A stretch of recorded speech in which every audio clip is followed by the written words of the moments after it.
बहुत बहुत स्वागत है सभी का पढ़ाई कर ऑनलाइन पर। आज क्लास हमारी बहुत ही महत्वपूर्ण होने वाली, क्योंकि आज की क्लास के माध्यम से फाइनली हम बीए थर्ड सेमेस्टर के लिए एजुकेशन में शिक्षा शास्त्र का पूरा क्वेश्चन पेपर लेके आ चुका हूँ। साथ में इसके मैं आंसर भी कराता चलूँगा, जिसके आपको कहीं पर भी जो है आंसर भी ढूंढने की आवश्यकता नहीं पड़ेगी।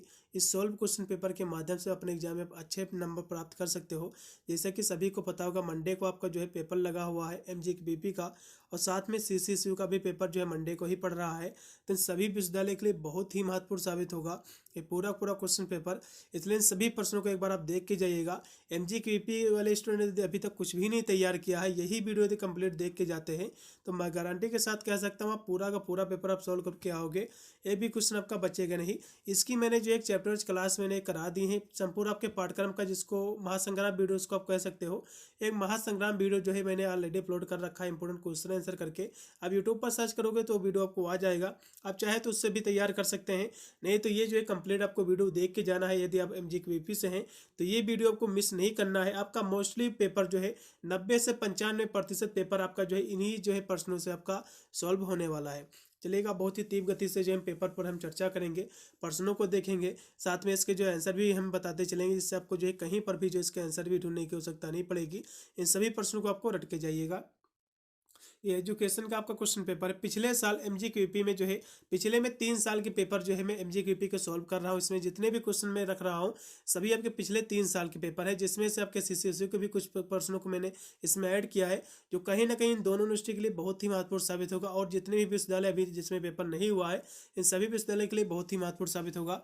आपका एजुकेशन का आपका क्वेश्चन पेपर है, इसमें आपको पढ़ना पड़ेगा आपका philosophical, sociological, political, economics perspective of education आपका पेपर का टाइटल है। 2 घंटा आपका समय दिया जाएगा। पूरा पेपर आपका 75 नंबर का आएगा दोनों यूनिवर्सिटी में। सबसे पहले मैं सेक्शन 1 के प्रश्नों पर चर्चा करूंगा। इसमें टोटल आपके जो है 5 प्रश्न आपके पूछे जाएंगे। एमजीक्यूपी में भी इतने ही प्रश्न पूछे जाते हैं, और सीसीएसयू में भी जो है 5 ही प्रश्न आते हैं उसमें भी।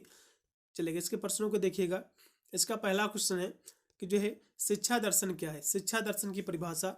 फिर दूसरा क्वेश्चन है कि आदर्शवाद से आप क्या समझते हैं। फिर जो है सामाजिक जो है परिवर्तन का क्या अर्थ है। फिर अगला क्वेश्चन है नैतिक शिक्षा की जो आवश्यकता आपको बताना है कि नैतिक शिक्षा जो है आपकी जो मॉरल एजुकेशन है इसकी क्या आवश्यकता है, क्या इसकी नीडेड है, आपको बताना है।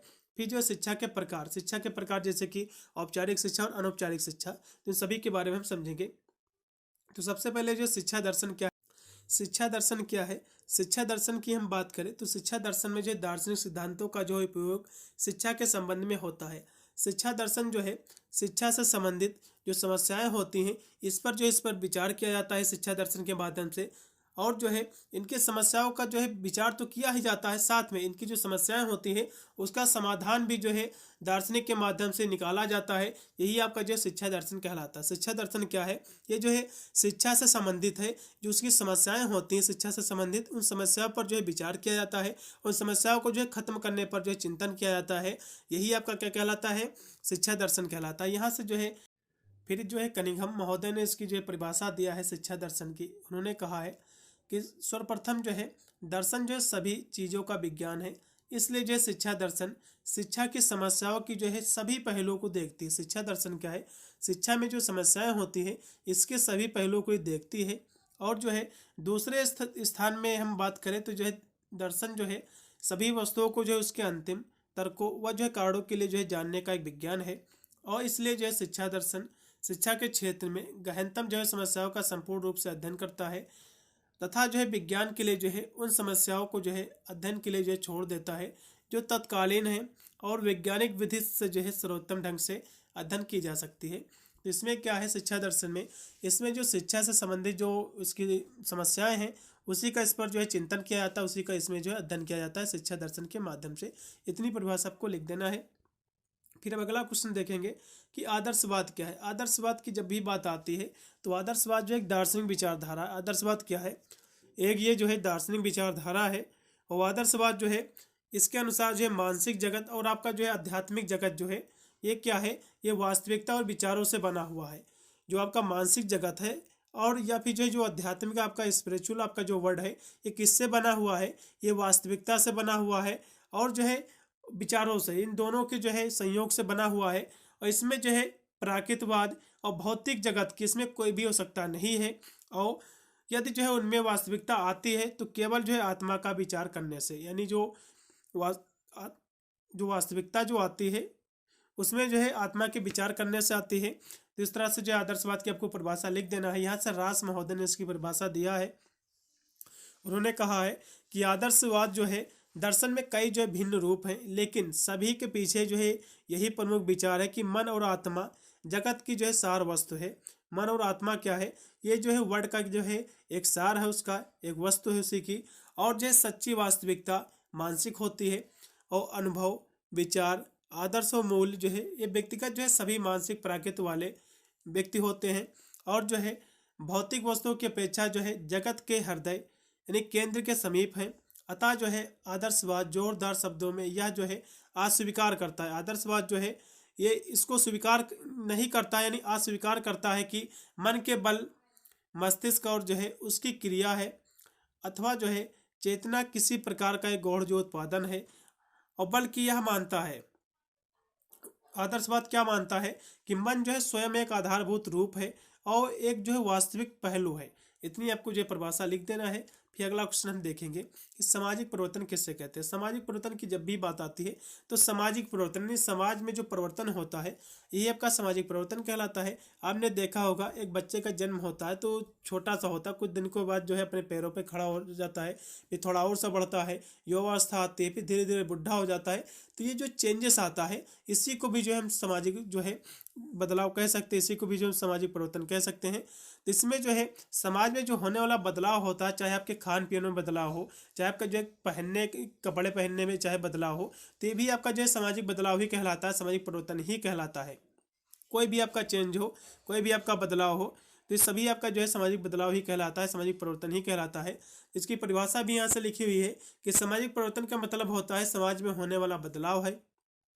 यह जो बदलाव है ये सामाजिक हो सकता है और आर्थिक भी हो सकता है और जो है धार्मिक भी हो सकता है। अब सामाजिक कैसे हो सकता है, समाज में जो होता है समाज का भी बदलाव होता है। और जो है आर्थिक का मतलब जब भी आती है तो इसमें रुपया पैसा से इसका अर्थ लगाया जाता है। मान लो पहले जो है आप जो है गरीब थे, बाद में जो है अमीर हो गए कुछ दिन के बाद, तो ये भी क्या है एक सामाजिक बदलाव है। और जो है धार्मिक बदलाव भी है, पहले आप जो है पूजा पाठ नहीं करते थे, कुछ दिनों के बाद आपने जो है पूजा पाठ करने लगे, आपकी जो है भगवान में काफ़ी जो है लीन होने लगे, तो ये भी जो है सामाजिक परिवर्तन ही है। इसमें जो है राजनीतिक भी जो है, नैतिक भी है और जो है भौतिक, सभी क्षेत्रों में परिवर्तन जो है देखने को मिल सकता है या फिर होता है। और सामाजिक परिवर्तन जो है एक ऐसी प्रक्रिया है जो लगातार चलती रहती है। सामाजिक परिवर्तन जो है ऐसा नहीं कि 2 दिन के लिए सामाजिक परिवर्तन होता, ऐसा कुछ भी नहीं है। सामाजिक परिवर्तन का भविष्यवाणी करना गलत होगा, क्योंकि सामाजिक परिवर्तन जो है ये जन्म से लेकर जो है जीवन पर्यंत ये चलता रहता है। इसकी कोई भी जो है एंडिंग पॉइंट नहीं है। ये लगातार जो है आए दिन दिन प्रतिदिन समाज में बदलाव आता जाता है। यही आपका जो है सामाजिक परिवर्तन कहलाता है। इतनी परिभाषा आपको लिख दीजिएगा, ज़्यादा कोई भी कठिन क्वेश्चन नहीं है। आप बनाकर भी लिखाओगे तभी नंबर मिल जाएगा। केवल मेरा उद्देश्य यही, केवल मैं जो है क्वेश्चनों का बेस में आपको बता रहा हूँ कि इसके अंतर्गत आपको लिखना क्या है। बस आपको अंतर्गत जो है अपने आप जो है शब्दों में भी आप लिख के आ सकते हैं। या फिर इसकी ये परिभाषा भी लिखी हुई सामाजिक परिवर्तन की कि जो है मानवीय अंतःक्रियाओं और जो है मानव के जो रिश्ते होते हैं इसमें जो बदलाव होता है इसको भी जो है हम क्या कहते हैं, सामाजिक परिवर्तन कहते हैं। और जो है सामाजिक परिवर्तन जो है एकता की जो है नैतिकता और जो है मूल्य उसको जो है बदलाव को भी कहते हैं। अब अंतःक्रिया जैसे क्या हो गया, ठीक मानवीय जो अंतःक्रियाएं होती है और जो है रिश्ते होती है, रिश्ते की मान लो जैसे बच्चा छोटा सा है, उस कुछ दिन के बाद जो है युवा होगा, फिर उसकी शादी होगा, तो उसमें रिश्तों में भी जो है बदलाव आता है। ठीक है, तो ये सब कहीं ना कहीं देखा जाए तो ये भी जो है सामाजिक जो है परिवर्तन है। और जो सामाजिक परिवर्तन जो है सांस्कृतिक सुधारों और परिवर्तनों को भी जो है कहते हैं। और सामाजिक परिवर्तन जो है सामाजिक आर्थिक संरचना में जो है बदलाव होता है इसको भी कहते हैं। और सामाजिक परिवर्तन से जो है सामाजिक क्रांति को भी कहते हैं। सामाजिक जो क्रांति होती है इसको भी जो है सामाजिक परिवर्तन ही कहा जाता है। और जो सामाजिक आंदोलन होता है ये भी जो है सामाजिक परिवर्तन का ही एक रूप है। चलिए अगला क्वेश्चन फिर देखिएगा कि नैतिक शिक्षा की जो आवश्यकता आपको बताना है। नैतिक शिक्षा की आवश्यकता क्यों है, इस नैतिक शिक्षा की आवश्यकता इसलिए है क्योंकि यह जो है छात्रों को सही और जो गलत है इसके बीच में जो है डिफरेंट करना सिखाती है कि क्या सही है क्या गलत है, ये जो है विद्यार्थी को सिखाती है। इसमें वे जो है ईमानदार और जिम्मेदार नागरिक बनते हैं। नैतिक शिक्षा के माध्यम से जो विद्यार्थी हैं वो ईमानदार बनते हैं और जिम्मेदार नागरिक बनते हैं। और नैतिक शिक्षा से छात्रों के जो है चरित्र का निर्माण होता है और उनमें जो है अच्छे गुण जो है विकसित होते हैं, डेवलपमेंट होते हैं। अगला क्वेश्चन इसी के फिर कुछ महत्वपूर्ण बिंदु इसमें दिए हुए हैं कि नैतिक शिक्षा की जो आवश्यकता आपको बताना है, एग्जाम में क्वेश्चन पूछ सकता है। तो नैतिक जो है शिक्षा से छात्रों में जो है उचित मूल्यों का विकास होता है और नैतिक शिक्षा से जो है छात्रों में दूसरे के प्रति जो है सहानुभूति की जो है भावना भी जो है विकसित होती है यानी बढ़ती है। और नैतिक शिक्षा से छात्रों में सद्भावना और जो है संवेदनशीलता का जो है विकास होता है। और नैतिक शिक्षा से छात्रों को जो है सही निर्णय लेने में जो है मदद मिलती है। और नैतिक शिक्षा से छात्रों में राष्ट्रीय जो है चरित्र विकसित होता है। और नैतिक शिक्षा से जो है समाज में सभ्यता और जो है सद्भावना भी जो है बढ़ती है। और नैतिक शिक्षा से जो है अपराध जो दर है उसकी वो कम होती है, क्योंकि नैतिक शिक्षा के माध्यम से जब सभी लोग जो है शिक्षित हो जाएंगे, अच्छे उनमें गुण आ जाएंगे, तो जाहिर सी बात जो अपराध होंगे वो तो कम हो ही जाएंगे। और नैतिक शिक्षा को जो है बचपन को यानी जो बच्चे होते हैं, नैतिक शिक्षा जो है बच्चों को बचपन से ही जो है सिखाना चाहिए। और माता पिता जो है अपने बच्चों को जो है क्या सही है क्या गलत है इसके बीच में अंतर भी जो है सिखाना चाहिए उनको, जिससे जो है बच्चा जो है अच्छे जो है मार्ग जो है पर चल सके। और जो है स्कूल में भी जो है नैतिक शिक्षा जो है दी जाती है। जिस तरह से आपको जो है लिख देना है। अगला क्वेश्चन देखिएगा। अगला क्वेश्चन भी है कि शिक्षा का अर्थ क्या है, क्योंकि एजुकेशन का आपका पेपर ही है। ये क्वेश्चन मैंने जो स्पेशली इसमें मैंने ऐड किया है, ठीक है, क्योंकि शिक्षा के यहाँ से प्रकार पूछा था तो मैंने सोचा कि क्यों नहीं जो है शिक्षा की परिभाषा भी हम समझ लेंगे। उसके बाद इसके जो घटक हैं यानी जो औपचारिक शिक्षा और अनौपचारिक शिक्षा भी जो है हम साथ में देखते चलेंगे। तो शिक्षा के अर्थ की जब भी बात आती है, शिक्षा क्या है, ये जो है सीखने और सिखाने की प्रक्रिया होती है। और यह जो है एक ऐसी प्रक्रिया है जिसके जरिए जो है व्यक्ति में जो है ज्ञान कौशल और जो है व्यवहार में काफ़ी बदलाव आता है शिक्षा के माध्यम से।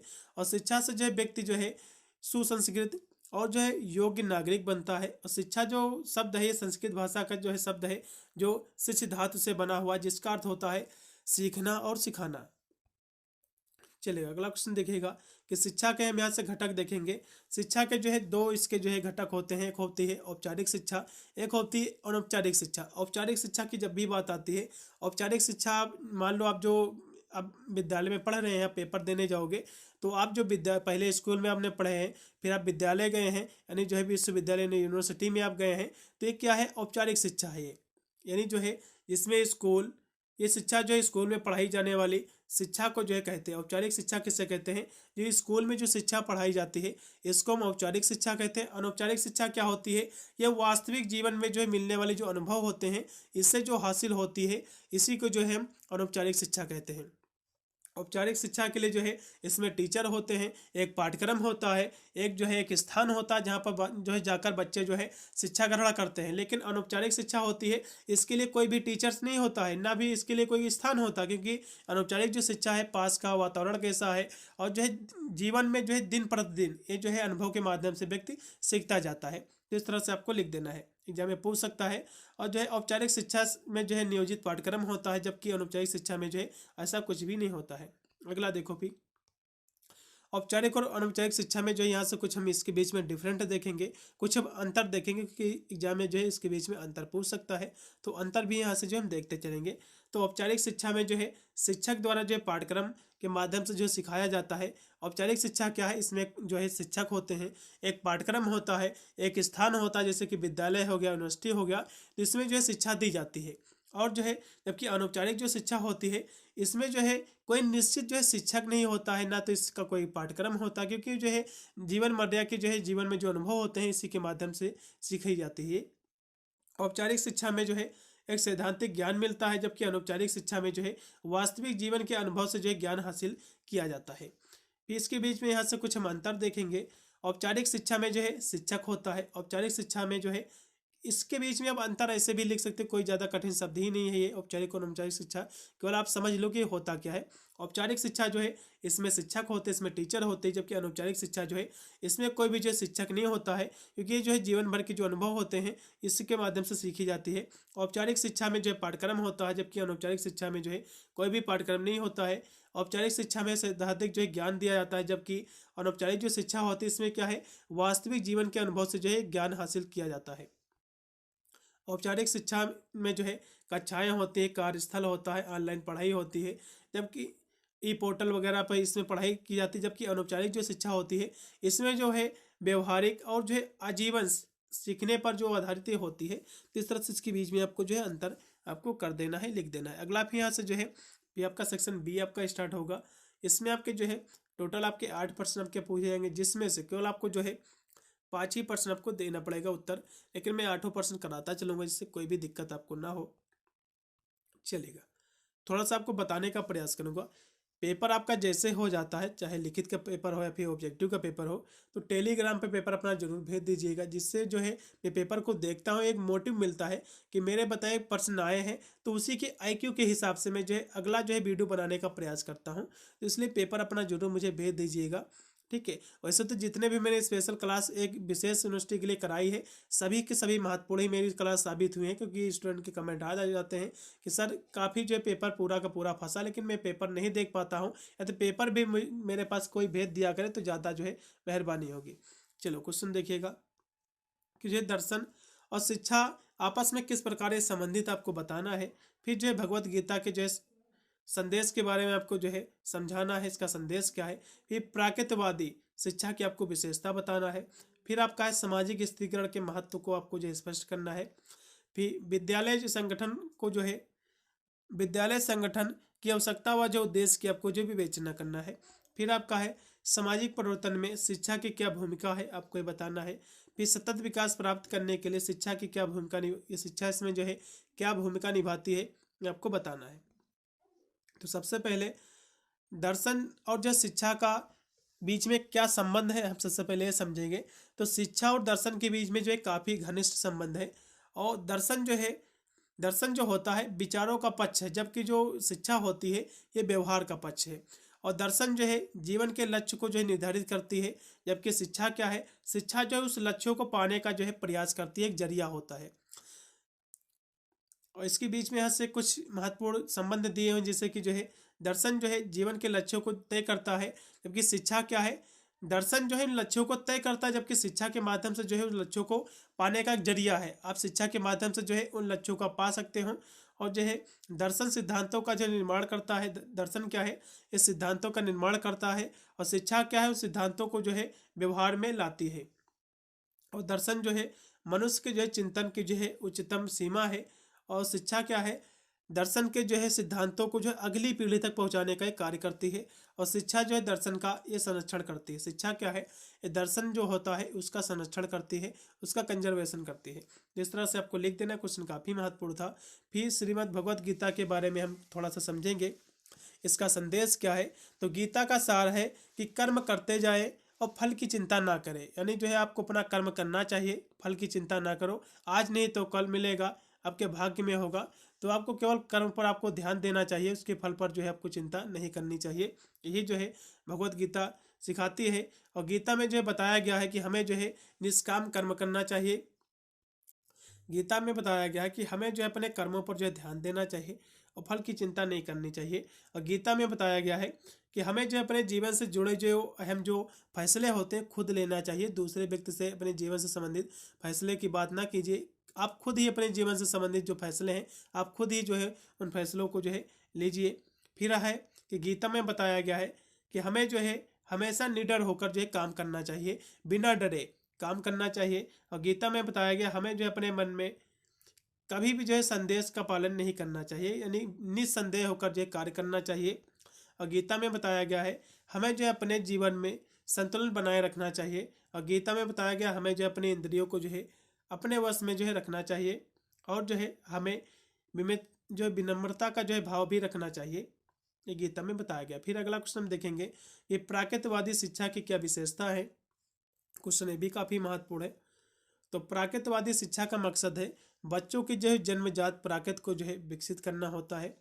और जो प्राकृतवादी जो शिक्षा है इसमें जो है बच्चों को जो है प्राकृत जो वातावरण में जो है इसमें पढ़ाया जाता है। और प्राकृतवादी शिक्षा में जो है बच्चों को जो है स्वतंत्रता भी जो है दी जाती है। और प्राकृतवादी शिक्षा में बच्चों को जो है अनुभव करने के लिए प्रोत्साहित भी जो है किया जाता है। और प्राकृतवादी शिक्षा में बच्चों को जो है प्राकृतिक विकास के मुताबिक जो है पढ़ाया जाता है। और इसमें जो है बच्चों को इंद्रियों के जरिए जो है ज्ञान भी जो है दिया जाता है। और प्राकृतवादी शिक्षा में बच्चों को जो है दंड के बजाय प्राकृतिक जो परिणामों का जो है सामना कराया जाता है। और प्राकृतवादी शिक्षा में बच्चों को जो है सहज प्रवृत्ति और जो है भावनाओं के मुताबिक जो है पढ़ाया जाता है।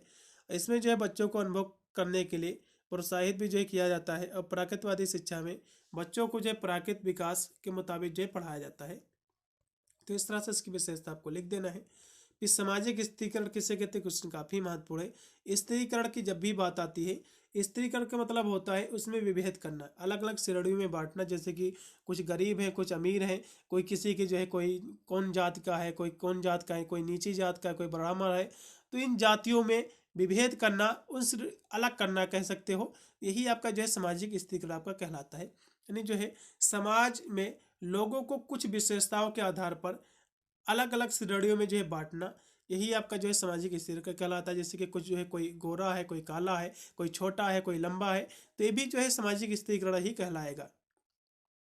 और इन श्रेणियों में जो कुछ लोगों का जो है दर्जा दूसरे से जो है ज़्यादा होता है। और जो है सामाजिक स्थिरीकरण जो है समाजशास्त्र की एक जो है एक क्लासिक जो है अवधारणा है। तो इस तरह से इसकी परिभाषा आपको लिख देना है। यहाँ से नीचे और भी इसकी परिभाषा दी हुई है सामाजिक स्थिरीकरण की। सामाजिक स्थिरीकरण जो है समाज की एक विशेषता है। और यह जो है समाज में जो है लोगों को धन, आय, जात, शिक्षा और जो है शक्ति के आधार पर जो है बांटने की प्रक्रिया है। यानी जो है कुछ लोग जो है धनी होते हैं, कुछ गरीब होते हैं। ये भी जो है एक स्त्रीकरण है, एक विभेद है उसमें।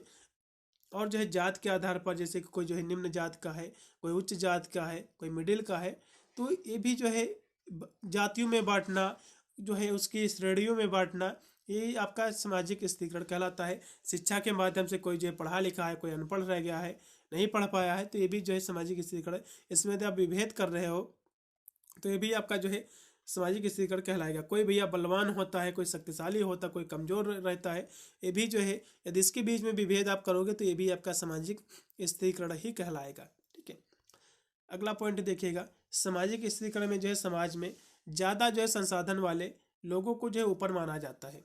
और सामाजिक स्थिरीकरण जो होता है पीढ़ियों तक जो है बना रहता है। सामाजिक स्थिरीकरण जो है ये पीढ़ी दर पीढ़ी भी बना रहता है। और जो है यह जो सार्वभौमिक है, लेकिन अलग अलग जो है समाजों में अलग अलग रूप से जो है ये लेता है। ये रूप जो है इसका अलग अलग होता है अलग अलग समाज में। फिर आपका है कि स्कूल संगठन का मकसद क्या होता है। स्कूल जो संगठन है इसका मकसद क्या है। इसका मकसद है छात्रों के जो है सर्वांगीण विकास को जो सुनिश्चित करना। और साथ ही स्कूल संगठन के जरिए जो है छात्रों को शैक्षिक प्रणाली के जो है सिद्धांतों और उद्देश्यों के मुताबिक ज्ञान, क्षमता और दृष्टिकोण हासिल करने में जो है मदद मिलती है। स्कूल संगठन छात्रों के व्यक्तित्व को जो है निखारने और उसका भविष्य संवारने में जो है अहम भूमिका जो है ये निभाती है। इस तरह से आपको लिख देना है। स्कूल संगठन के कुछ उद्देश्य, जैसे कि जो है छात्रों के व्यक्तित्व का विकास में जो है किया जाता है के माध्यम से छात्रों के स्कूल के माध्यम से छात्रों में जो है व्यक्तित्व का विकास होता है। और जो है छात्रों को शैक्षिक प्रणाली के सिद्धांत और जो है उद्देश्यों के मुताबिक जो ज्ञान हासिल कराया जाता है। और छात्रों में सामाजिक विकास को जो है बढ़ावा दिया जाता है। और छात्रों में नैतिक विकास, चरित्र गठन को जो है बढ़ावा इसमें दिया जाता है।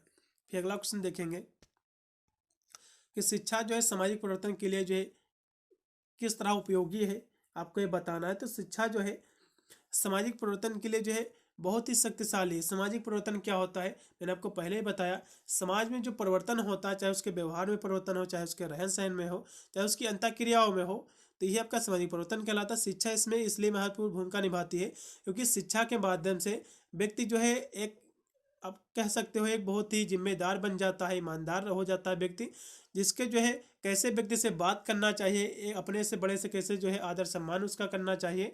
तो ये सब चीज़ें जो है कहीं ना कहीं देखा है तो शिक्षा इसमें बहुत ही अहम भूमिका निभाते हैं।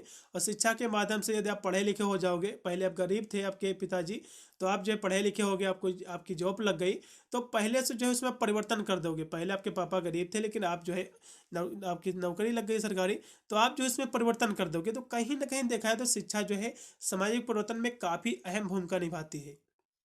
ठीक है, तो इस तरह से आपको लिख देना है। सामाजिक परिवर्तन में जो है शिक्षा की बहुत सारी भूमिका है, जैसे कि यह जो है लोगों को गंभीरता से जो है सोचने, निर्णय लेने और समाज में भाग लेने में जो है मदद करती है। या जो है लोगों को समझने में भी जो है मदद करती है कि क्या सही है, क्या गलत है, उसका दृष्टिकोण व्यवहार में जो है काफ़ी बदलाव भी जो है हो जाता है। शिक्षा के माध्यम से जो है क्या सही है क्या गलत है, इस पे व्यक्ति जो है बच्चा जो है निर्णय ले पाता है, और जो है उसके व्यवहार उसके दृष्टिकोण में भी जो है काफ़ी चेंजेस आता है शिक्षा के माध्यम से।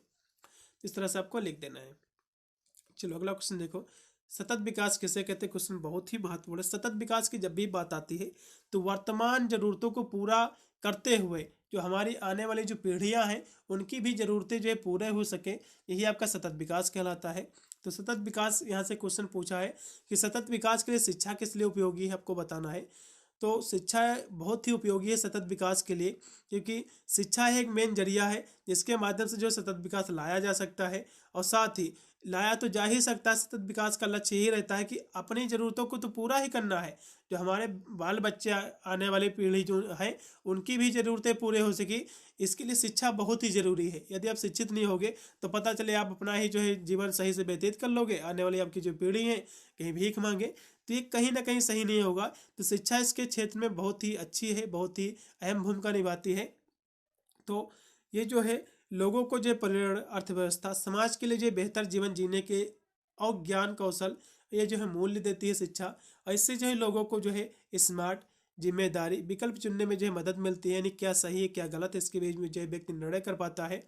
और जो है विकास जो है जो सतत विकास इसके लक्ष्यों को हासिल करने में काफ़ी जो है शिक्षा जो है अहम भूमिका जो है निभाती है। इस तरह से इसके बारे में आपको लिख देना है।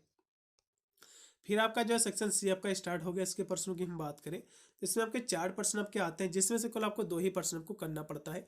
मैं चारों प्रश्न करा रहा हूँ, और कुछ और भी मैंने लास्ट में एक्स्ट्रा क्वेश्चन मैंने ऐड किया है, उनको भी मैं कराता चलूँगा। मेरा उद्देश्य यही रहता है कि आपके एग्जाम का कोई भी क्वेश्चन ना छूटे, पूरा का पूरा पेपर आप सोल्व करके आओ। चलो देखिएगा, क्वेश्चन इसका पहला है कि जो है भारतीय समाज की विविधता में एकता पर आपको जो है निबंध लिखना है। फिर अगला क्वेश्चन है कि सामाजिक जो है गतिशीलता को आपको जो है परिभाषित करना है, और इसके जो प्रकार है भी आपको जो है इसकी भी व्याख्या करना है। फिर आपका है सी नंबर क्वेश्चन कि भारतीय नागरिकों के मौलिक अधिकार और जो है मौलिक कर्तव्य क्या है, इसके बारे में आपको वर्णन करना है। फिर लिंगी जो है आपका जेंडर, जो है जेंडर आपके बेसिस क्या है, जेंडर आपका विभेद क्या है, इसके बारे में आपको जो है इसका अर्थ आपको बताना है।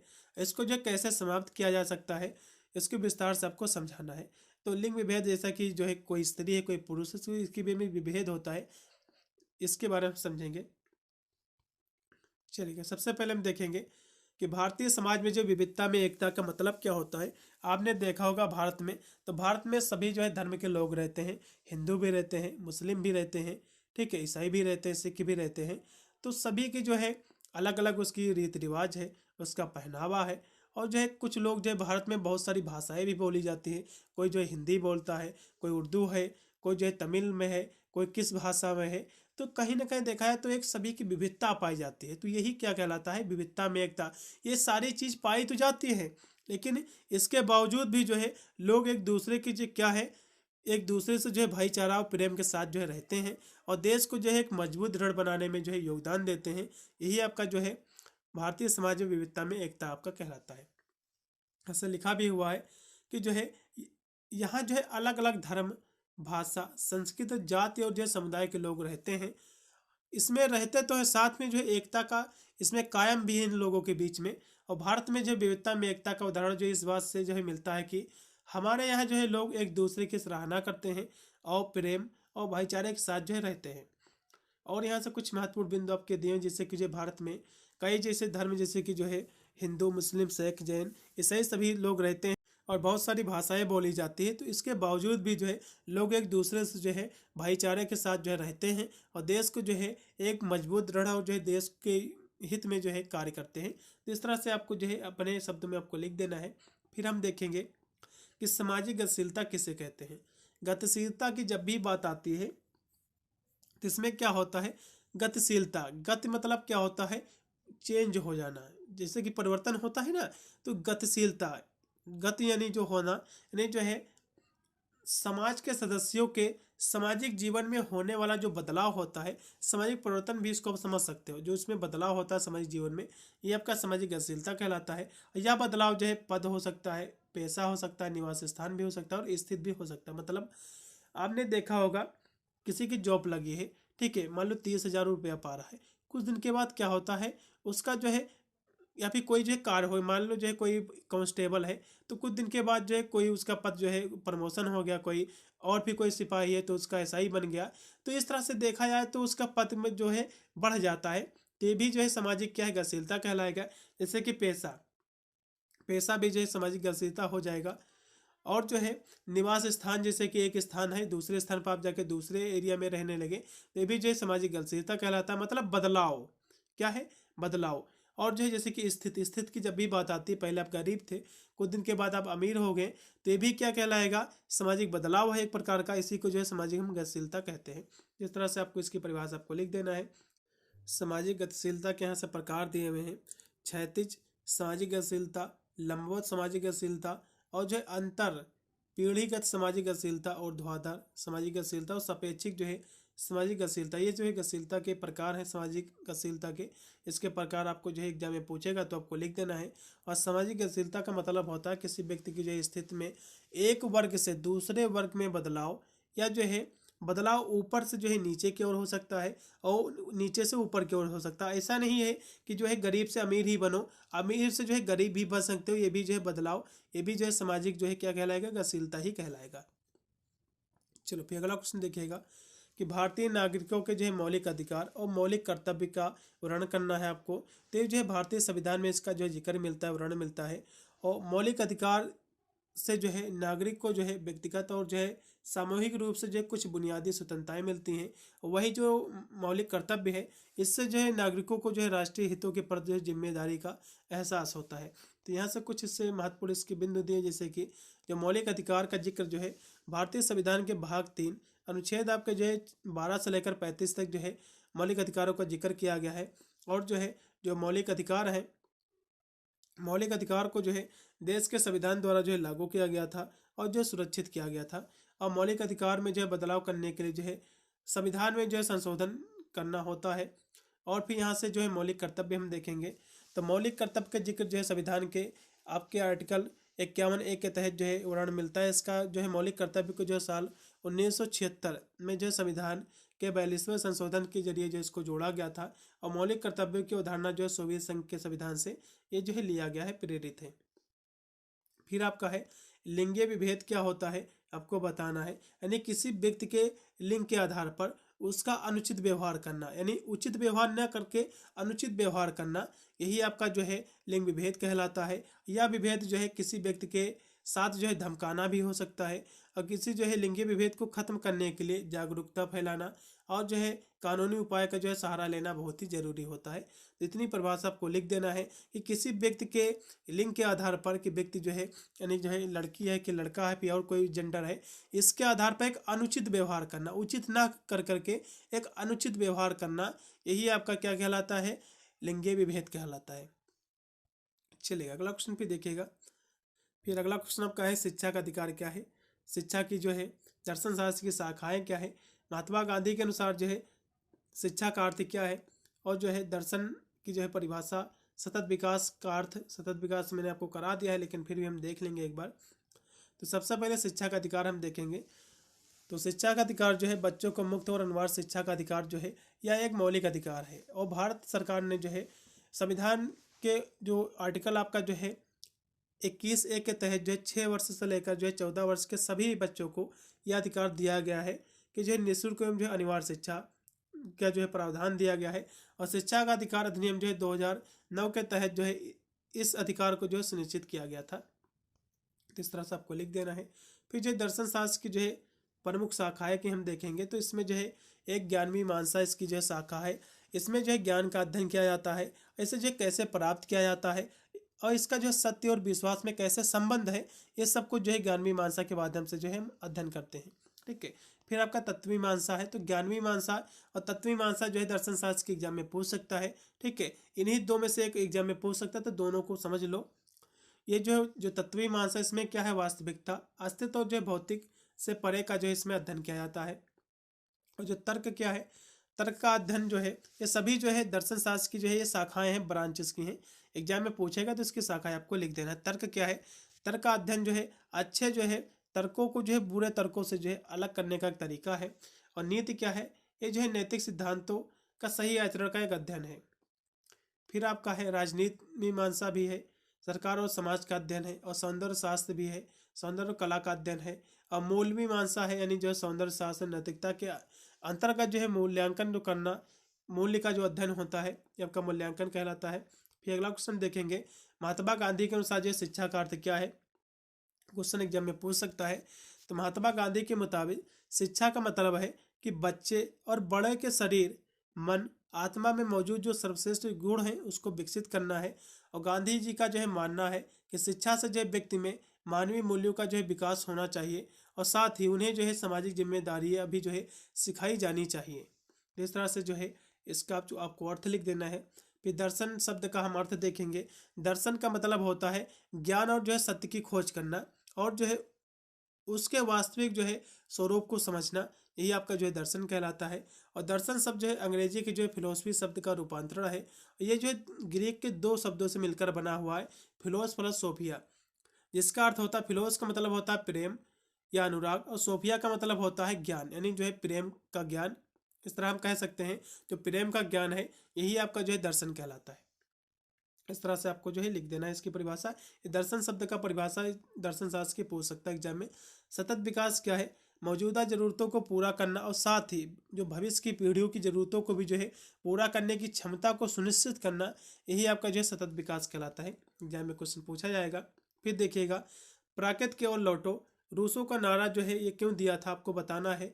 और विद्यालय समाज जो है लघु रूप है, इस कथन की आपको जो है व्याख्या करना है। हम दोनों क्वेश्चन देखेंगे। तो रूसों ने जो है प्राकृत की ओर लौटो जो नारा दिया था, उनका मानना था कि समाज और जो है सभ्यता ये जो है मनुष्य को जो है ये नष्ट करती है। उनका मानना था जो समाज है और जो उसकी सभ्यता है वो क्या है, मनुष्य को जो है भ्रष्ट करती है और नष्ट करती है। और रूसो चाहते थे कि लोग जो है समाज की जो है कृत्रिम संरचनाओं को छोड़कर सरल और जो है प्राकृतिक तरीके से जो है जीवन जिए। इनका मानना था कि व्यक्ति जो है, जो समाज है, जो सभ्यता और जो है समाज और सभ्यता ये जो है मनुष्य को जो है नष्ट करता है। और इनका मानना था कि इन सभी को छोड़कर, समाज की जो कृत्रिम संरचना है इनको छोड़कर व्यक्ति जो है प्राकृतिक तरीके से जो है अपना जीवन यापन करे, इनका मानना था। और जो है रूसों के कुछ महत्वपूर्ण यहाँ से बिंदु दिए, जैसे कि जो है रूसों का मानना था कि मनुष्य की जो है प्राकृतिक अवस्था जो है ये शुद्ध और जो है निर्दोष होती है। यानी रूसों का मानना था कि मनुष्य की जो प्राकृतिक जो अवस्था होती है इसमें कोई भी दोष नहीं होता है, ये एकदम प्राकृतिक होती है, जो बहुत ही मनुष्य के लिए लाभदायक होती है, उसी के अनुकूल होती है। फिर अगला बिंदु है कि रूसों के मुताबिक जो है लोगों को समाज की जो है कृत्रिम संरचनाओं को छोड़कर सरल और जो है प्राकृतिक तरीके से जो है अपना जीवन जीना चाहिए। और रूसो चाहते थे कि जो है छात्र दूसरे समाज से दूर की जो है प्राकृतिक जो है छात्र छाया में रहें। और जो है रूसो के विचारों से जो है फ्रांस की क्रांति जो है प्रभावित हुई थी। और रूसो के मुताबिक जो है प्राकृत ने जो है छोटे बच्चों को जो है प्यार है, यानी जो है प्राकृत से जो है छोटे बच्चों को जो है प्यार है और जो है सहायता के लिए जो है बनाया गया है। फिर अब अगला क्वेश्चन देखेंगे कि विद्यालय को जो है समाज का लघु रूप कहा गया है, ये क्यों कहा गया, इस कथन की आपको व्याख्या करना है। तो बिल्कुल जो है विद्यालय जो है समाज का क्या है, एक लघु रूप है। विद्यालय में जो है समाज की जो है संस्कृति, समाज की जो है परंपराएं, समाज की रीति रिवाज जो इससे सीखी जाती है विद्यालय के माध्यम से। और विद्यालय में जो है बच्चे का सामाजिकरण होता है और वे जो है सामाजिक नियमों को जो है पालन सीखते हैं। और इस तरह जो है विद्यालय जो है समाज का एक छोटा जो है रूप है। इस तरह से इसकी परिभाषा आपको इतनी आपको लिख देना है।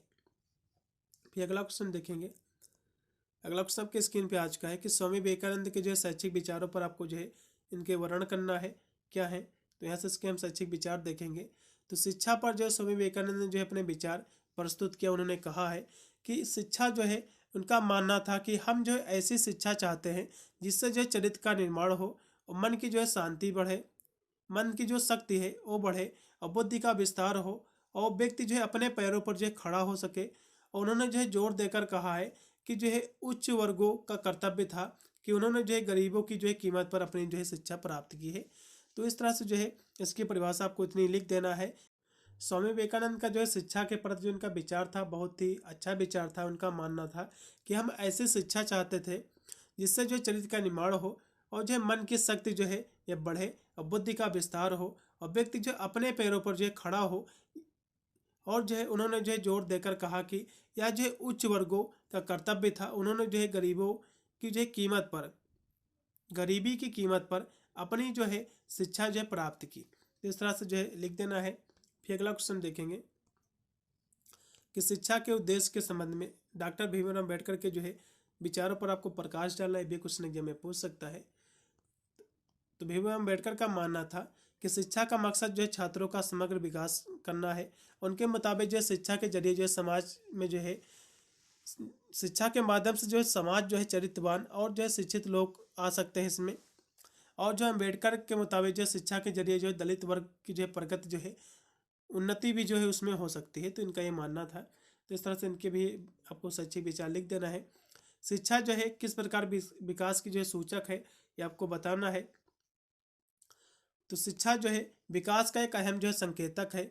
और शिक्षा के जरिए जो है ज्ञान, कौशल और जो है का जो है विकास होता है। शिक्षा के माध्यम से ज्ञान और जो है कौशल का विकास होता है, जिससे जो है समाज का विकास होता है। यानी यदि ज्ञान का विकास होगा बच्चों में और जो है कौशल का विकास होगा, तो जाहिर सी बात है समाज का भी विकास होगा। और शिक्षा जो है आर्थिक और विकास के साथ साथ जो है जीवन की जो गुणवत्ता में भी जो है सुधार लाती है। और शिक्षा के कुछ महत्वपूर्ण सूचक है, जैसे कि शिक्षा से जो है ज्ञान और कौशल का विकास होता है। शिक्षा से जो है मानव पूंजी की जो है गुणवत्ता भी बढ़ती है। शिक्षा से जो है आर्थिक विकास होता है। शिक्षा से जो है जीवन में सुधार होता है। शिक्षा से जो है ज्ञान आधारित जो अर्थव्यवस्था का निर्माण भी होता है। तो इस तरह से आपको लिख देना है। फिर अगला क्वेश्चन है कि शंकर के जो है वेदांत के मूल सिद्धांतों का आपको वर्णन करना। क्वेश्चन ये भी काफ़ी महत्वपूर्ण है, तो इसके बारे में भी हम समझेंगे। तो शंकर के मुताबिक जो है ब्रह्म ही सत्य है और जगत जो है पूरा झूठा है। मतलब जो है ब्रह्म ही सत्य है। आचार्य जो शंकराचार्य हैं, इनका मानना है कि ब्रह्म में जो है केवल ब्रह्म ही सत्य है और जो जगत है, जो जो संसार है, ये पूरा झूठा है। और जो है इनके मुताबिक ब्रह्म और जो है जीव अलग नहीं है, दोनों एक ही हैं। और इनके मुताबिक ब्रह्म जो है परम वास्तविकता है और इसका कोई भी जो है दूसरा भाग नहीं है। और जो है ब्रह्म जो है निर्विकल्प है और सभी जो है विशेषताएं से जो है ये रहित हैं। और इनके मुताबिक जो है ब्रह्म आत्मा के रूप में नित्य जो है साक्षी हैं। और शंकर के मुताबिक जो है ब्रह्म अज्ञानियों को जो है अपनी माया से जो है प्रभावित करता है। शंकर के मुताबिक ब्रह्म को जो है हम सृष्टि शक्ति से जो है संपन्न देखते हैं और तो वह जो ईश्वर के रूप में जो है व्यक्त होता है। और शंकर के मुताबिक जो है जीव जो है केवल अज्ञान के कारण ही जो है ब्रह्म को जो है नहीं पा पाता है। और शंकर के मुताबिक जो है ब्रह्म सूत्र में जो इनके अहम जो है ब्रह्मास, इसका मतलब होता है हम ही जो है ब्रह्म है, इन्होंने कहा है। और जो है आचार्य जो है शंकर के जो है अद्वैत वेदांत की स्थापना की उन्होंने। और अद्वैत वेदांत वेदांत की 3 जो है शाखाओं में से एक है। इस तरह से आपको लिख देना है। इतने ही क्वेश्चन थे। कुछ यहाँ से और यदि क्वेश्चन आपको देख लीजिएगा, राज्य के नीतिशक तत्व क्या है एक बार पढ़ लीजिएगा। आदर्शवाद की जो है तत्वमीमांसा क्या है, ये तो मैंने आपको पहले ही करा दिया था भाई। इतने क्वेश्चन थे, आपको देख के जाइएगा। यदि ये सभी प्रश्न आप देख के जाते हो तो आपको अपने एग्जाम में किसी भी प्रकार की प्रॉब्लम नहीं होगी और आप पूरा का पूरा पेपर आप सॉल्व करके आओगे। मिलता हूँ वीडियो के लिए, तब तक सभी को thank you for watching this video.